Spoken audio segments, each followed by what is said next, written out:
Hello everyone. Um, I just woke up, so yeah. Um, this video is going to be about what it's like to live with schizophrenia. Now, I've never covered this topic. I've talked about it a lot, and it's kind of getting really hard to think of so many topics to do with mental illness. I could probably get into more different mental illnesses itself. I could get into bipolar, schizoaffective, depression, anxiety. Um, let's see, those. But I don't know too much about. I don't know like everything, you know. But yeah. I did hang out with that person that I said I was going to. I'm pretty sure you've seen that picture on Instagram of me and her, and it was amazing, and it's gonna happen again very soon. So I'm really happy about that. But this video, like I said, it's gonna be about what it's like to live with this illness. Now, I've had this illness for a very long time. I didn't have the diagnosis for that long, probably 4 years now. I've had the diagnosis ever since I was like 16, 15 or 16, I think. And in the beginning of when I was in the hospital a lot, the illness was bad. It was bad. I thought everyone was trying to poison me. I thought the medicine was poisoning me. I thought everyone was trying to kill me. I still think that now, still, but it's not to the point to where I go over the edge, you know. There's a point of where you can have that delusion, and the point you can be like, okay, this is probably stupid, and it's probably not real. Like, there's that point, you know. And then if you're off medication, it's very hard to differentiate. Like, it's very hard to like think like, oh man, this is real, this is real, this delusion is real, everyone's trying to kill me, everyone's trying to poison me. And that's bad in itself. And by the way, it seems like I'm wearing the same shirt all the time, but I'm not. This shirt is clean and everything, but I only have like 5 shirts. So, yeah, I only have like 5 shirts. I don't have many clothes. Don't really care for clothes. That could be another thing about the illness. You don't give a fuck about what you look like. You don't give a fuck. So there's that. But what it's like to live with the illness, it is been described before a living nightmare. Now, I can agree with that. It is a living nightmare to an extent. It's basically like you're in a dream, kinda. And in dreams, weird shit happens in dreams. And that's what it's like when you're awake. When you hallucinate, you think it's real, but it's not. Myself, I don't hallucinate constantly now. I hallucinate sometimes every day, but not all day like it used to be. Now, I would hallucinate the girl from The Ring, you know, that creepy ass girl.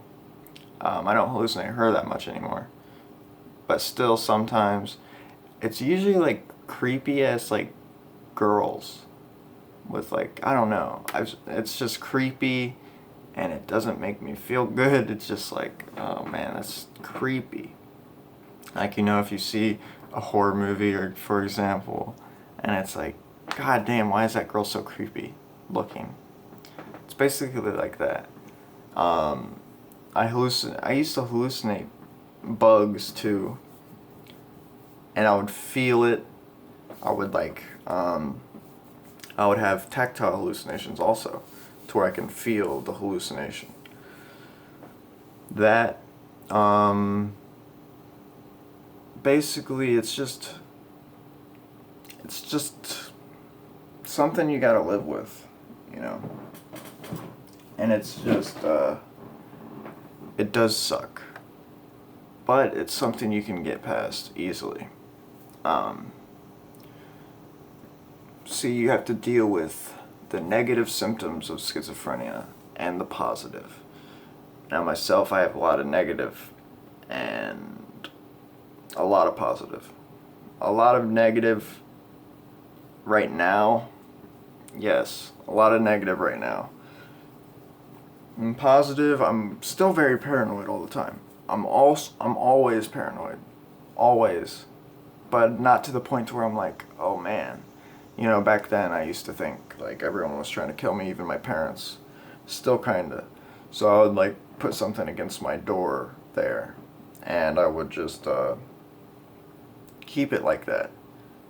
And I used to have a couch in my room, and I wouldn't even have my door available to be open.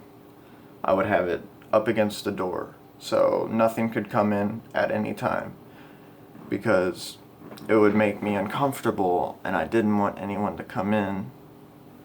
And I was just afraid to eat food too, because I thought it was poisoned. Now that's the worst.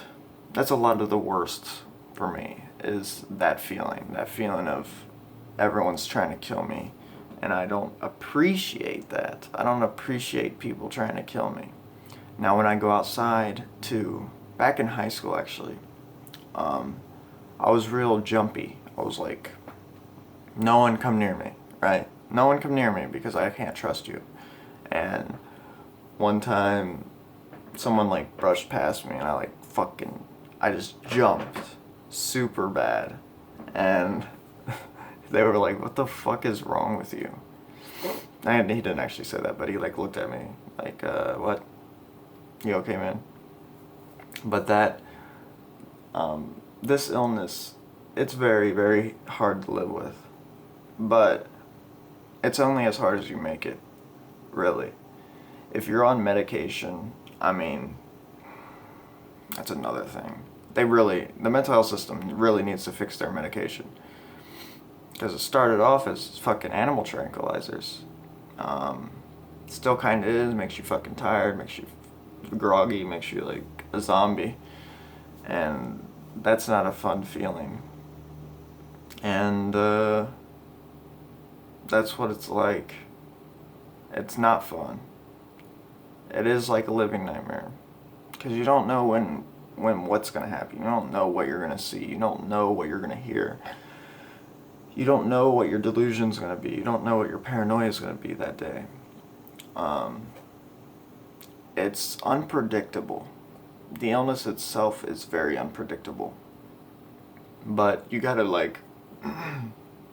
you just gotta learn how to deal with it. A lot of the time, sometimes I can't deal with it.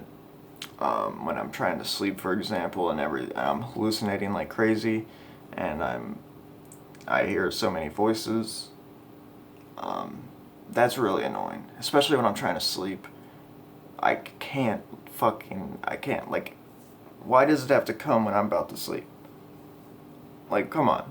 That's so rude. Like, but usually it happens a lot when I take my medicine. I'm like, man, I can't keep my eyes open. But then I start hallucinating, and then I can't sleep for at least a couple hours, because it's that bad. It's so bad that I can't sleep. And I don't know. It's unpredictable. You don't know what to do. You don't know anything about it.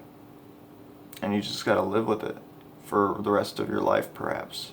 Or at least until they find a cure. And I can't remember myself how I was when I was before the illness. Because I've been hallucinating ever since I was like a kid. And I can't remember myself when the schizophrenia hit me really hard. It happened so long ago that I just can't remember what I was like. And I would really like to know what I was like beforehand. But I can't remember. I used to be really into sports. I I was really good at baseball. Really good. I was really good at sports. I was really athletic. But that's over with. That's done. Now I just love, I mean, I've always loved learning. Learning has been my favorite thing of all time. And this illness can like stop you from learning. It can demotivate you from everything. You just gotta basically stay strong through the whole illness. You just gotta stay strong. You gotta stay motivated. You gotta do what you love to do. And that's what I'm doing for the most part. But that's about it for this video. I hope everybody enjoyed. Follow me on Twitter, Instagram, Snapchat, and my email. They'll all be down in the description below. And this was an interesting video. I need a lot more topics to talk about, honestly. I'm starting to kind of run out of ideas a little bit. I still got some more, but I'll see everybody later. Don't forget to follow me on Twitter, Instagram, Snapchat, and I'll see you guys Monday.